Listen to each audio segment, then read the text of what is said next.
ఒక mixie jar తీసుకొని పచ్చిమిర్చి, అలాగే కొంచెం కరివేపాకు, హాఫ్ టీ స్పూన్ జీలకర్ర, ఒక అల్లం ముక్కను కూడా వేసుకొని కొంచెం వాటర్ వేసుకొని ఇలా మెత్తని పేస్ట్ లాగా చేసుకోవాలి. కలుపుకోవడానికి వీలుగా ఒక పెద్ద బేసన్ తీసుకొని అందులోకి 2 గ్లాసుల పొడి బియ్యం పిండి వేసుకోవాలి. ఒక స్పూన్ నూనె కానీ, నెయ్యి కానీ, వెన్న కానీ వేసుకోవాలి. ఇప్పుడు ఇందులోకి రుచికి సరిపడా ఉప్పు వేసుకొని మనం ముందుగా మిక్సీ పట్టుకున్న పేస్ట్ కూడా వేసేసుకోవాలి. ఒక 2-3 స్పూన్ల సగ్గుబియ్యాన్ని ఇలా అర్ధగంట పాటు నానబెట్టుకొని వేసుకొని ఇలా ఒకసారి బాగా కలుపుకోవాలి.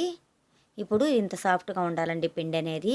ఇప్పుడు కొంచెం కొంచెంగా పిండి తీసుకుని ఇలా రౌండ్గా బాల్ లాగా చేసుకోవాలి. పూరీ ప్రెస్ తీసుకొని దీనిపైన కవర్ పెట్టుకొని కొంచెం ఆయిల్ అప్లై చేసుకొని ఇలా చెక్కల్లాగా ఒత్తుకోవాలి. ఇప్పుడు డీప్ ఫ్రైకి సరిపడా ఆయిల్ పెట్టుకొని ఆయిల్ బాగా వేడెక్కిందండి. ఇలా మీడియం ఫ్లేమ్లో పెట్టేసుకొని ఇలా ఒక్కొక్కటిగా వేసి 2 వైపులా వేయించుకుంటే మనకి సగ్గుబియ్యం చెక్కలు అనేటివి రెడీ అయిపోతాయి. ప్లీజ్ లైక్ చేయండి, షేర్ చేయండి, సబ్స్క్రైబ్ చేసుకోండి. Thank you for watching.